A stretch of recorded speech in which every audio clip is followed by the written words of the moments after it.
pa ang pinaghugasan.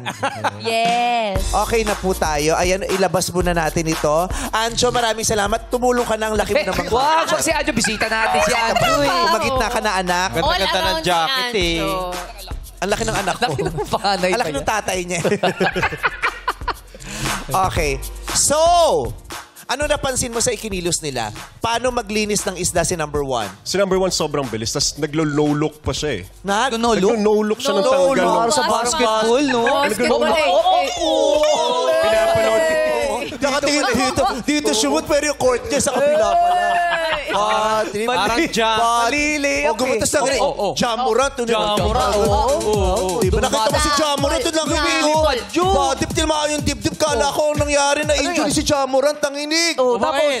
Na-injury si Jamurant. Hindi ko na pala Ayaw nga. Updated. Di ba, babe? Injury ba? Di ba na-injury si Jamurant? Tanginig ng ganon.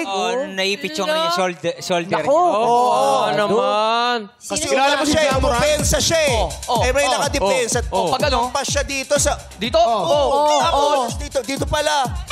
Tapos bumagsak siya. Tanginig siyang ganon. Tapos nilabas siya. Tapos? Jamorant, gumanon. Tapos nawala, ang kabila naman. Tapos sabay na, gumanon siya. Ay, kumanon lang. Nag-ilang. Pero okay na si Jamorant, nag-text siya sa akin. Okay. Ay, ganun. Buti na close kayo. Maglalaro na siya ulit. Tatakbo na siya kasi Nakapag-text pangalan na. niya si Ha? Jamoran. Takbo. Sino? Tatakbo daw kasi si Jamorant.